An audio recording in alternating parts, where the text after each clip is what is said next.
Good morning girls. आज हम start करेंगे next topic aids to trade यानी कि ऑक्सिलरीज टू ट्रेड। हम लोगों ने इस दिन डिस्कस कर लिया था ट्रेड क्या है, buying and selling of goods and services.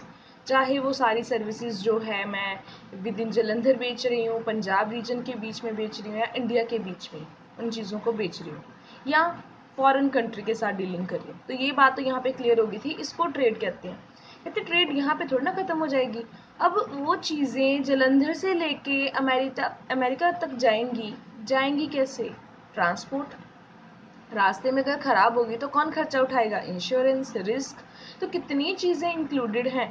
जो सारी चीज़ें इंक्लूडेड हैं, अदर एक्टिविटीज़ जो उस ट्रेड को हेल्प करती हैं, उनको बोलते हैं ऑक्सिलरीज टू ट्रेड। या इसको काट के इन द सेंस कि आप लोग इसको दूसरा नाम दे सकते हो, इजी एड्स टू ट्रेड। ये सारा टॉपिक हमारा कवर हो चुका था। यहाँ से स्टार्ट कर रहे हैं auxiliaries to trade, aids to trade. एक एग्जाम्पल लेते हैं, ये चीज़ क्लियर करते हैं जो ये सब लिखा हुआ है। तो आई थिंक नीचे वाले ये सारे पॉइंट्स हैं आपके कवर हो जाएंगे। मेरा बिजनेस है जलंधर में, जैसे स्पोर्ट्स इंडस्ट्री जो बेसिकली ज़्यादा है जलंधर में ही है। तो अगर मेरा कोई बिजनेस है जलंधर में और मैं फुटबॉल बनाती हूँ तो सारी चीज़ें मैं जलंधर में थोड़ी ना बेच दूंगी, कुछ चीज़ें मेरे को लुधियाना में, दिल्ली में भी बेचनी पड़ेंगी। तो पहली बात, अगर वो चीज़ें जलंधर से दिल्ली तक जाएंगी कैसे? विद दी हेल्प ऑफ ये हिंड्रेंस ऑफ प्लेस। कि सबसे पहले मैं प्लेस की बात कर रही हूँ, वो आ जाएगा ट्रांसपोर्ट। वो चीज़ें वहाँ तक जाएंगी। बाइंग एंड सेलिंग होएगी किसकी हेल्प से? ट्रांसपोर्ट की हेल्प से। अब वो चीज़ें दिल्ली में पहुँच गई, लोगों को कैसे पता चलेगा भी पहुँच गई हैं? आप देखते हैं ना समटाइम्स न्यूज़पेपर में वो पैम्फलेट वगैरह डाल देते हैं, या आपको नेट पे एडवर्टीजमेंट वगैरह शो होती है, किसी भी तरीके से आपको टीवी पे भी शो कर सकते हैं। वो क्या है? कम्युनिकेशन। तो आप लोगों को वो चीज़ें कम्युनिकेट भी करनी है। दूसरी बात, अब जो चीज़ें जलंधर में थी मैंने दिल्ली में भेजी, कोई पर्सन तो बीच में आया होएगा, या मैं सारी चीज़ें ट्रक लेके जा रही हूँ, वहाँ पे ट्रांसपोर्ट है ना, तो ट्रक लेके जा रही हूँ मैं दिल्ली में, पॉसिबिलिटी नहीं है। तो यहाँ पे प्रोडक्शन कैसे होएगी? तो जो पर्सन चीज़ों को एक जगह से दूसरी जगह तक पहुँचाएगा, हेल्प करेगा मेरी ट्रेड में, वो कौन है? Middle man. तो हिंड्रेंस ऑफ पर्सन, तो पर्सन भी आप लोगों को चाहिए। उसके बाद आप लोगों ने इतनी ज़्यादा प्रोडक्शन, आप ऐसे तो करते ही नहीं हो कि आज किसी ने आपसे फुटबॉल मांगा और आप लोग फुटबॉल बनाने बैठ गए हो। आप लोगों ने पहले कोई प्रोडक्शन करी होगी ना, उसको स्टोर कहीं ना कहीं करा होगा। तो कहते अब इतना आप लोगों के पास, आप इतनी स्टॉक जो है अपना कहीं ना कहीं तो स्टोर करते हो ना, वेयर हाउसिंग। तो अगर मैंने ट्रेड करनी है तो एट अ टाइम आप चीज़ें प्रोड्यूस नहीं करते हो, आप पहले उन चीज़ों को रेडी रखते हो, तो वो आ जाएगा वेयर हाउसिंग में। फिर आ जाएगा कि जलंधर से गुड्स फिर वही दिल्ली जा रही हैं, रास्ते में अगर ख़राब हो गई तो, रास्ते में चोरी हो गई तो, ट्रक को आग लग गई तो, कुछ भी हो सकता है। तो अगर इतना नुकसान हो जाएगा तो इतना नुकसान हम कैसे भरेंगे? इंश्योरेंस करा लेंगे सारी गुड्स की, सारे जो भी सामान पड़ा है पूरे ट्रक की या उसके भी जितना सामान पड़ा है सारी इंश्योरेंस करा लेंगे कि कल को अगर नुकसान होएगा इंश्योरेंस कंपनी हमें पे कर देगी। ठीक है, तो ये हमारे क्लियर हो गए कि पर्सन ने ट्रांसफर करा, ट्रांसपोर्ट वहाँ पे गए, हम लोग वहाँ पे लोगों को कम्युनिकेट करा, स्टोर करा सामान, फिर उसकी इंश्योरेंस भी करानी थी। इतना सब कुछ करा कि मेरे पास पैसा था? अगर तो था तो ठीक है, अगर नहीं है तो हिंड्रेंस ऑफ फाइनेंस। पैसा नहीं है तो वो कौन प्रोवाइड करेगा?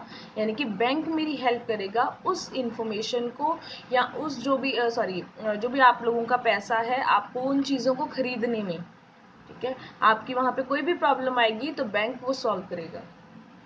फिर उसके बाद कहते ऐसे तो आप लोग वहाँ पे जाओगे या दिल्ली में गए, जो आप लोगों को जानते पहचानते, सिर्फ उनको आप लोगों को गुड्स प्रोवाइड कर दोगे।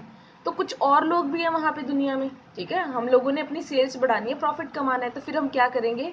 एडवर्टाइजिंग, ताकि लोग हमारी गुड्स के बारे में पता चल जाए। आप मार्केट में वही चीज़ें जाके परचेज करते हो, कोई कॉस्मेटिक है या कोई भी जिसका नाम आपने सुना हो, अदरवाइज आप बोलते मैंने तो इस चीज़ का नाम सुना ही नहीं, मैं ये चीज़ नहीं लूँगी। तो अगर उसकी एडवर्टाइजिंग है, लोग उस चीज़ के बारे में अवेयर हैं, तो आपकी चीज़ें इजीली बिक सकती हैं। तो अगर आपको ये चीज़ क्लियर हो गई है तो नीचे वाले पॉइंट्स आप लोगों के लिए इजी हैं। तो जिन बच्चों ने इसको ध्यान से नहीं सुना वो दोबारा से इसको सुन लें, क्योंकि नीचे वाले सारे पॉइंट्स जैसे मिडिल मैन समझाया, ट्रांसपोर्ट समझाया, वो नीचे सारे पॉइंट्स आने वाले हैं। तो मैंने आपको यहाँ पे एक एग्जांपल में ये सारी चीज़ें क्लियर कर दी कि जालंधर से दिल्ली जो भी जा रहा है, लोग चाहिए, ट्रांसपोर्ट चाहिए, वे स्टोर भी करना पड़ेगा, इंश्योरेंस भी करानी पड़ेगी, पैसा भी चाहिए और लोगों को अवेयर भी कराना है। अब यहाँ पे आ जाते हैं, इसी यहाँ पे उन्होंने 3 वर्ड्स लिखे हैं जो आपको इजी लगता है ऑक्सिलरी टू ट्रेड को उसके साथ रिप्लेस कर दो। मैंने यहाँ पे बोला था aids to trade, all those activities which are undertaken to overcome the hurdles. जो भी एक्टिविटीज़ हैं, जो भी प्रॉब्लम्स हमें आ रही हैं एक जगह से दूसरी जगह पर गुड्स ट्रांसफ़र करने के लिए, उसको कौन सॉल्व करता है? इनकी हेल्प से हम लोग सॉल्व करते हैं। दोबारा रीड कर रही हूँ, all those activities which are undertaken to overcome the hurdles appearing in the way of trade are called aids to trade। उन्होंने बोला ये एक्सप्लेन करी हुई है। अब पहली बात यहाँ पे करते हैं मिडलमैन की। मिडलमैन कौन है?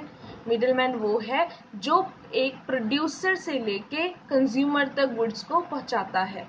अगर आप बोलो कि प्रोड्यूसर मिडलमैन है, नहीं, ना कंज्यूमर है, यानी कि होलसेलर और रिटेलर, ये 2 पर्सन जो बीच में आ रहे हैं, ये हमारे मिडलमैन हैं, जिसकी वजह से जालंधर से लेके ये दिल्ली तक गुड्स इजीली जा रही हैं। There are limited number of producers of any product while the consumers are unlimited। आपको पता ही है। अब जो प्रोड्यूस करने वाले हैं, जैसे मैंने अभी आपको बोला कि स्पोर्ट्स इंडस्ट्री जो है वो जालंधर में ज़्यादा है, तो प्रोड्यूसर यहाँ पे ही हैं सारे। पर जो स्पोर्ट्स की रिक्वायरमेंट है या स्पोर्ट्स गुड्स जिनको चाहिए, बैट बॉल, फुटबॉल या कुछ भी और चाहिए, वो सारे इंडिया में उसकी डिमांड है। तो सारे इंडिया में एक पर्सन तो जा नहीं रहा, तो हम क्या करेंगे, डिफरेंट जगह पे अपने होलसेलर और रिटेलर अपॉइंट कर देंगे, ताकि हमारी गुड्स जो हैं वो डिफरेंट कॉर्नर तक इंडिया में या कहीं भी प्लेस में पहुंच सके। Hence it is not possible for consumer to purchase goods directly from the producer। अब सारे प्रोड्यूसर दुनिया भर के वो जालंधर में तो आ नहीं सकते, या सिर्फ अगर लुधियाना की बात करो कपड़े की, तो लुधियाना में तो जा नहीं सकते। तो फिर क्या करना पड़ेगा उन लोगों को? बीच में होलसेलर और मिडलमैन की हेल्प लेनी पड़ेगी। This is the first problem in the sale and purchase of goods which is called hindrance of person. देखो यहाँ तक 3 लाइनों में उन्होंने प्रॉब्लम एक्सप्लेन करी अपनी, कि प्रॉब्लम ये है कि प्रोड्यूसर कम है, कंज्यूमर ज़्यादा है, और कंज्यूमर जो है प्रोड्यूसर तक नहीं जा सकते। तो ये प्रॉब्लम जो है वो सॉल्व कौन करेगा? मिडलमैन सॉल्व करेंगे। To establish to establish contact between producer and consumer middlemen are required। तो इसके लिए हम लोगों को बीच में मिडलमैन चाहिए, जैसे होलसेलर है और रिटेलर है। और आगे इस पॉइंट में इन्होंने ये एक्सप्लेन करा हुआ है कि होलसेलर क्या करता है, प्रोड्यूसर से चीज़ें खरीदता है लार्ज क्वांटिटी में, और फिर उसको स्मॉल क्वांटिटी में किनको बेच देता है? रिटेलर को। आप ये देखो कि आपके घर के पास जो भी शॉप वगैरह है, ठीक है, अब उन शॉप में आपको बहुत ज़्यादा सामान तो नहीं मिलता ना, जितनी रिक्वायरमेंट है 1 2 3 उतनी ही सामान मिलता है ना। वो क्या करते हैं, होलसेलर से स्मॉल क्वांटिटी में परचेज कर लेते हैं और आगे कंज्यूमर्स को दे देते हैं। और होलसेलर का लिंक होता है, रिटेलर का लिंक होता है होलसेलर के साथ, ये ज़्यादा क्वांटिटी में परचेज करता है। तो इसको मार्क कर लेना। आपको 1 मार्क के लिए क्वेश्चन आता है, who sells the goods in large quantity. कौन लार्ज क्वांटिटी में गुड्स बेचता है? बताओ भी कौन बेचता है? या तो प्रोड्यूसर या होलसेलर। प्रोड्यूसर भी लार्ज क्वांटिटी में होलसेलर को बेचता है और होलसेलर कम क्वांटिटी में आगे देता है, तो एग्जैक्ट आंसर जो होगा वो प्रोड्यूसर होगा। Who purchases goods in small quantity? Consumer. तो किसी भी तरीके से क्वेश्चन आ सकता है। तो यहाँ तक हम लोगों ने अभी करा मिडलमैन। ओके, अब स्टार्ट करते हैं नेक्स्ट पॉइंट। पहले हम लोगों ने अभी कंप्लीट करा था मिडलमैन का, अब करेंगे ट्रांसपोर्ट एंड कम्युनिकेशन। जब हमने एग्जांपल ली थी तो उसमें बात करा था कि जालंधर से अगर दिल्ली तक वो गुड्स जाएंगी तो वो जाएंगी कैसे? ट्रक के थ्रू भेजना चाहते हो, रेल के थ्रू भेजना चाहते हो, ठीक है, तो ये चीज़ आप लोगों ने डिसाइड करनी है। Usually commodities are manufactured in certain specific areas while consumers are not very nearby। कि जो चीज़ें हैं वो एक ही एरिया में, किसी एक पर्टिकुलर एरिया में प्रोड्यूस होती हैं, जैसे वो जालंधर। मैं जस्ट एग्जांपल ले रही हूँ, you can take any example. So consumers जो हैं वो ज़रूरी नहीं है कि वो उसी जगह के आसपास रहें, हो सकता है कि वो दूर रहते हों। In other words, producers and consumers are far away from each other geographically, hence there is one more hindrance in trade. तो ये अभी आ गई प्रॉब्लम। देखो अगर आप लोगों ने इन पॉइंट्स को समझना है तो एक इनको ना रीड करने का तरीका देखो कि पहले 3 लाइनों में वो प्रॉब्लम बता देते हैं कि जैसे इन्होंने भी बता दिया था कि कंज्यूमर जो प्रोड्यूसर हैं वो दूर दूर रहते हैं या वो कंज्यूमर ज़्यादा है प्रोड्यूसर कम है, तो यहाँ तक वो चीज़ एक्सप्लेन करी और लास्ट लाइन में इन्होंने सॉल्यूशन दे दिया कि ये प्रॉब्लम कैसे सॉल्व होगी with the help of wholesaler and retailer. Same इस चीज़ में पहले 2 लाइनों में उन्होंने ये बता दिया कि प्रॉब्लम आपको ये है कि एक जगह पे प्रोड्यूसर है, कंज्यूमर बहुत दूर दूर रहते हैं, वो एक दूसरे से जियोग्राफिकली यानी कि जो एरिया वाइज है वो फार अवे हैं, सो हेंस ये प्रॉब्लम है। तो इसका प्रॉब्लम का सोल्यूशन फिर क्या होएगा, कहते हैं अगर दूर दूर रहते हैं तो उनको वो चीज़ें वहाँ पे प्रोवाइड करनी पड़ेगी। कैसे प्रोवाइड करोगे, with the help of transportation. So this hindrance relates to transportation of goods from one place of production to the place of consumption, कि जहाँ पे आपकी प्रोडक्शन जलंधर में हो रही है, कंजम्पशन दिल्ली में है, तो उन चीज़ों को वहाँ पे ट्रांसपोर्ट करना पड़ेगा। So this hindrance is eliminated with the help of transport. With the help of transport, commodities can be carried from one place of production to the places where they are required. तो it could be any, कोई भी place हो सकता है, कहीं पे भी हो सकता है, मैंने जस्ट एग्जाम्पल दी है। आई थिंक इस पहले पैराग्राफ में मीनिंग जो है वो सफिशिएंट है, आपको समझ में आ रहा है। तो ये जो उन्होंने बात करी है वो ट्रांसपोर्ट की करी है। आप क्या करोगे, इसको ट्रांसपोर्ट का यहाँ पे हेडिंग दे दोगे और जो कम्युनिकेशन है वो यहाँ पे डाल दोगे, क्योंकि यहाँ पे कम्युनिकेशन की बात नहीं करी उन्होंने, अब यहाँ पे कम्युनिकेशन की बात करेंगे वो, तो हम यहाँ पे अलग से पॉइंट बना सकते हैं इसका। The other aspect of hindrance of place is that producer and purchaser are scattered. जो प्रोड्यूसर एंड परचेजर्स मतलब जो कंज्यूमर्स हैं या जो कस्टमर्स हैं जो आपकी चीज़ों को परचेज करते हैं वो डिफरेंट डिफरेंट जगह पे हैं। The problem which arises is how to finalise the deal of sales and purchases. आपने डील करनी है, आप उनको बेचना चाहते हो, भाई पहले दिल्ली वाले आपको ऑर्डर कैसे करेंगे, पहले तो ये आपकी प्रॉब्लम अराइज होगी, कम्युनिकेशन। तो अगर उन्होंने आपको ऑर्डर देना है तो कॉमन सी बात है, अगर मैं आपसे पूछूं भी उन्होंने वहाँ पे आपको ऑर्डर देना है वो कैसे दे सकते हैं, आप बोलोगे कि फ़ोन कर सकते हैं, मेल कर सकते हैं। बेसिकली 2 तरीके हैं। अब पढ़ते हैं इन्होंने कौन से तरीके बताए हम लोगों को। This problem can be solve, अब फिर दोबारा से पहली 2 लाइनों में प्रॉब्लम बता दी कि वो अपनी फाइनलाइज कैसे करेंगे डील। अब सॉल्यूशन क्या है, this problem can be solve by communication. Means of communication, तरीके क्या हैं कम्युनिकेशन के, telephone, telegram, letter, telex and so on. ठीक है, आप लोग कुछ भी एग्जाम्पल डाल सकते हो, प्लीज व्हाट्सएप एंड ऑल ये वाली सोशल ऐप मत लिखना, मतलब थोड़ा सा फॉर्मल तरीके से आप लोग ये टेलीग्राम एंड टेलीफोन ये सब कुछ लिख सकते हो। Due to availability of modern means of transportation and communication, business is carried on international basis। तो अगर आपको वहाँ से भी फ़ोन कर रहे हैं, वहाँ से भी मेल कर रहे हैं, तो आप वहाँ पे भी क्या कर सकते हो, आपकी डीलिंग वहाँ पे भी हो सकती है, जैसे आपने फॉरेन ट्रेड पढ़ा था। हैंस की आपकी जो हिंड्रेंस ऑफ कम्युनिकेशन एंड हाँ जी कम्युनिकेशन एंड ट्रांसपोर्ट ये सॉल्व हो जाएगी। तो ये चीज़ क्लियर हो गई। अब आता है नेक्स्ट, वेयर हाउसिंग। चीज़ों को एकदम से ऑर्डर पे तो चीज़ें नहीं बना रहे हो ना आप लोग, ये मिठाइयाँ तो है नहीं। अगर मैं किसी गुड्स की बात करूँ या ड्यूरेबल गुड्स की बात करूँ, देखो पेरिशेबल गुड्स है 1-2 दिन में ख़राब हो जाएंगी, तो हम मानते हैं कि वहाँ पे ऑर्डर पे चीज़ें बनेंगी।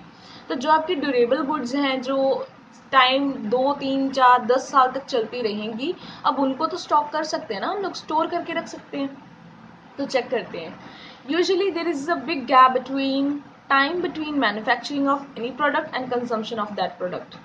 मैन्युफैक्चर वो जब हो रही हैं और कंजम्पशन हो रही है, इसमें टाइम है, गैप है। मतलब कि आज मैंने इसको प्रोड्यूस करा, हो सकता है आप लोग आज चीज़ें परचेज कर लो या 10 दिन या महीना लग गया उन चीज़ों को ऑस्ट्रेलिया, अमेरिका, चाइना में जाते हुए, उसके बाद वो चीज़ें कंज्यूम करोगे आप लोग। ठीक है, तो उनमें क्या है, टाइम गैप है मैन्युफैक्चर और कंजम्पशन के बीच में। The reason is that product is manufactured during a specific season, while consumption take place throughout the year. For example, किस चीज़ की मैं बात करूँ, सीजन की बात करूँ तो मैं वुलन गुड्स की बात कर लेती हूँ कि 6 महीने प्रोडक्शन होती है, 6 महीने आप उन चीज़ों को यूज़ करते हो।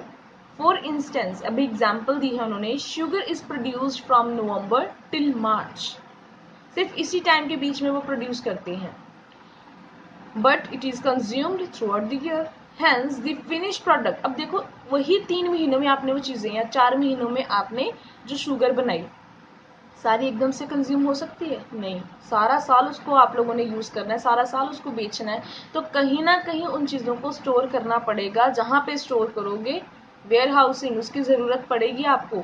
Hence finish products have to be store from the time of production till they are consumed, कि जब तक वो प्रोड्यूस हो रही हैं और जब तक वो कंज्यूम नहीं होती, हमें उनको स्टोर करना पड़ेगा। सो ये प्रॉब्लम कौन सॉल्व कर रहा है फिर? Warehouses. Beside this, to enjoy the economies of large-scale production, goods are produced in very large quantity and sold gradually in small quantities. पहले मैं आपको ये चीज़ समझाऊँ, आप लोगों को ये डाउट होएगा कि economies of large scale production की बात क्यों करिए। Economies of large scale production का मतलब ये है कि देखो, अगर मैंने 10 किलो की चीज़ बनानी है, 20 किलो, 1 क्विंटल, 10 क्विंटल, जैसे भी बनानी है, उसके लिए उतनी ही बिजली, उतना ही वो उस बिल्डिंग का रेंट पे करना पड़ेगा, उतने ही वो आप लोगों को जो है वो उतना ही आपका बिल आएगा। तो कहते हैं बेटर ये है कि वो 10 किलो या आपने 10 क्विंटल की बनानी है, आप ज़्यादा बनाओ, ताकि जितनी ज़्यादा बनाओगे पर कॉस्ट आपकी क्या हो जाएगी? कम हो जाएगी। ठीक है, खर्चा तो आपको उतना ही आना है, तो ज़्यादा बनाओ ना फिर, ताकि आपका जो खर्चा है वो डिवाइड हो जाए, आपको ज़्यादा प्रॉफिट हो। तो अभी के लिए इतना समझ लो। तो इन्होंने इसलिए लिखा है कि अगर आप वैसे भी वेयर हाउसिंग का आपको फायदा इसलिए। अब नेक्स्ट पॉइंट करते हैं इंश्योरेंस। अब इंश्योरेंस में उन्होंने क्या कहा है कि चाहे आपके बिजनेस जो है वो बड़ा है चाहे छोटा है, फर्स्ट टाइम में क्लियर करा है, what ever be the scale of business, whether it is large और स्मॉल, आपको स्टोर तो करना पड़ेगा ना सामान, और ट्रांसपोर्ट भी करना पड़ेगा एक जगह से दूसरी जगह पे, तो रिस्क आपको हमेशा रहेगा उस चीज़ का। एग्जाम्पल, डैमेज हो सकती हैं गुड्स, चोरी हो सकती हैं, कोई फ्लड आ गई, फायर जो आग वगैरह लग गई, सो कुछ भी हो सकता है, ये रिस्क है। सो इसको सॉल्व करने के लिए, ये प्रॉब्लम सॉल्व करने के लिए हम इंश्योरेंस कराते हैं। Insurance company offer many facilities for business, की वो आपको कंपनसेट कर देते हैं, पैसा दे देते हैं, आपको इतना नुकसान नहीं होता। बैंकिंग, बैंक क्यों चाहिए था? पैसा, क्योंकि अगर आपके पास कमी है पैसे की। अब इसमें बहुत सब कुछ लिखा है, आप उतना रीड कर लो जितना आपके लिए रिक्वायर्ड है, क्योंकि इन्होंने बहुत टर्म्स यूज़ करी हैं। आई ट्राई कि I explain everything to you people, so जितना समझ में आ जाएगा उतना लिख लेना। Finance is the backbone of business. This is required. Sorry, it is required from the moment of raw material it is purchased till the sale of finished product. कि आप लोगों को ये चीज़ चाहिए, रॉ मटेरियल परचेज करना है तो पैसा चाहिए, सेल करना है तब भी आप लोगों को वहां पे खर्चा करना पड़ेगा। So a businessman is usually short of self own fund. मेरे अपने जो पैसे हैं, सेल्फ ओन आपके फंड्स हैं, हमेशा उसके पास कम पड़ते हैं। अब हमारे पास इतना पैसा तो है नहीं ना कि अपनी ही गाड़ी ले लें, अपना ही बिजनेस स्टार्ट कर लें, खुद ही सारा पैसा लगाएंगे, कहीं ना कहीं तो ज़रूरत पड़ती है ना। So which he compensates from by borrowing from outside. तो कहते हैं हमेशा उसके पास अपने पैसों की कमी रहती है, इसलिए वो क्या करता है, बाहर से पैसा ले लेता है, बाहर मतलब बैंक से। Sometimes goods are purchased from a distinct places where cash payment of course is not possible. अब देखो कि कई बार मेरे को चीज़ें वहाँ से परचेज करनी पड़ती हैं जहाँ पे मैं उनको जो है कैश पेमेंट जो है वो पॉसिबल नहीं है, तो फिर क्या करना पड़ेगा? There is a problem of making payment to supplier raises, कि अगर मैं उनको वहाँ से मैंने कोई सामान परचेज करा और मैं उनको कैश पेमेंट नहीं कर पा रही हूँ, तो फिर प्रॉब्लम हो जाएगी। उस प्रॉब्लम को सॉल्व करने के लिए मुझे क्या चाहिए? Letter of credit. इसको हाईलाइट कर लेना, क्योंकि अब इसके बाद मैं आपको लेटर ऑफ क्रेडिट के बारे में बताने वाली हूँ। पहले प्रॉब्लम क्या थी कि अपने पैसे कम हैं, बाहर से पैसा चाहिए, मतलब बैंक से पैसा चाहिए, और गुड्स जब आप लोग परचेज करते हो और कैश पेमेंट पॉसिबल नहीं होती, तब कहते सप्लायर के लिए प्रॉब्लम अराइज हो जाती है, वो सप्लाई ही नहीं करेगा क्योंकि आप उसको पैसे ही नहीं दोगे। फिर लेटर ऑफ क्रेडिट आपकी हेल्प करता है। So letter of credit is required if goods have been imported from foreign country, foreign exchange is required in international trade, and lastly the business cannot be expanded due to lack of proper finance. अब ये उन्होंने बात तो लिख दी कि letter of credit is required if goods have been imported from foreign country, बस यहाँ तक कर लो। अब इतनी लाइन समझा देती हूँ कि लेटर ऑफ क्रेडिट का मतलब इन्होंने लिखा ही नहीं हुआ। लेटर ऑफ क्रेडिट होता है कि जब मेरा बैंक मेरे बिहाफ पे गारंटी देता है कि इन केस मैं पैसा नहीं दे पाई तो मेरे बिहाफ के ऊपर और कौन पैसा देगा। ठीक है, दोबारा बोल रही हूँ क्योंकि इन्होंने एक चीज़ लिखी है कि लेटर ऑफ क्रेडिट कब रिक्वायर्ड है, अगर गुड्स इंपोर्ट करी है मैंने। मान लो मैंने चीज़ें परचेज करी हैं ऑस्ट्रेलिया से, अब ऑस्ट्रेलिया वाले को क्या पता कि हम इंडिया में या जलंधर में बैठे पैसे पे करते हैं या हम लोग नहीं पे करते, या पैसे लेके आपके सामान इम्पोर्टेड जो चीज़ें आप लोगों ने गुड्स भेजी हैं वो लेके भाग ना जाएं। तो फिर उसको तो कोई गारंटी चाहिए ना कि वो गुड्स इसलिए भेजेगा अगर मेरे बिहाफ पे कोई गारंटी देगा। तो मेरे बिहाफ पे गारंटी कौन देता है? बैंक। इसलिए लिखा है लेटर ऑफ क्रेडिट। क्रेडिट मतलब उधार देना। तो एक लेटर जो है मेरा bank, for example Punjab national bank मेरे बिहाफ के ऊपर एक गारंटी देगा कि इन केस, मतलब वो ऑस्ट्रेलिया वालों को गारंटी दे रहा है, एक लेटर भेज रहा है कि अगर ये पर्सन पैसे पे नहीं करेगी तो उसके बिहाफ के ऊपर बैंक जो है वो पैसा पे करेगा। तो अगर ऑस्ट्रेलिया वालों को गारंटी मिल गई है तो वो चीज़ें मिल जाएंगी ना मेरे को। अब ये दोबारा लाइन पढ़ो, letter of credit is required if goods have been imported from foreign country. बस, तो फिर वो मेरे को लेटर चाहिए। तो फिर ये चीज़ें क्या है कि बैंक आपकी फिर हेल्प कर रहा है ना। क्यों हेल्प कर रहा है? अगर आपको सामान बाहर से मंगवाना है और आपके पास पैसा नहीं है या आप लोगों को वो सामान वैसे नहीं भेज रहे, तो बैंक आपके बिहाफ पे गारंटी दे रहा है। बस यहाँ तक कर लो, सफिशिएंट है। आगे इन्होंने स्टॉक एक्सचेंज एंड ऑल बात करी हुई है, वो नेक्स्ट चैप्टर में आपका 3rd 4th चैप्टर है, तब हम प्रॉपर डिस्कस करेंगे। Then you will come to know कि क्या है स्टॉक एक्सचेंज और मैं किन किन चीज़ों की, डिबेंचर्स क्या हैं, इनकी क्या बात कर रही हूँ। लास्टली, एडवर्टाइजिंग क्यों ज़रूरी है? आप सबको पता है कि आप लोगों को कस्टमर्स को नॉलेज देने के लिए, यहाँ से पढ़िए, to attract customer towards his product a producer has to provide full knowledge of his product to the customer. लोगों को अट्रैक्ट करने के लिए फेयर एंड लवली 7 दिन में आपका जो रंग है वो गोरा हो जाएगा, तो वो आपको अट्रैक्ट कर रहे हैं ना, आप परचेज करो। इवन दो यू नो कि वो चीज़ ऐसे वर्क नहीं करेगी, 7 दिन में नहीं हो सकता, बट स्टिल वो आप लोगों को अट्रैक्ट कर रहे हैं, आपको नॉलेज देते हैं। Advertising does this properly. Advertising enhance the knowledge of the customer about the product available in the market, and with the help of this knowledge customer take decision कि वो परचेज करना चाहता है या नहीं करना चाहता। इन दिस वे आपकी नॉलेज जो है इन्हेंस होती है और प्रॉब्लम जो है लोगों को इन्फॉर्मेशन नहीं मिलती वो भी यहाँ पे मिल जाती है, क्योंकि वहाँ पे जब ऐड आती है ना, आपको उसके बारे में, उसके फीचर्स, यूज़ करना है, कितने दिन में करना है, कौन सी स्किन के लिए है, एवरीथिंग आप लोगों को बताया जाता है। तो कहते हैं आप लोगों को जो प्रॉब्लम आती है ना, हिंड्रेंस प्रॉब्लम आती है इन्फॉर्मेशन की कि आपको उस प्रोडक्ट के बारे में नहीं है, ऐड के थ्रू मिल जाती है।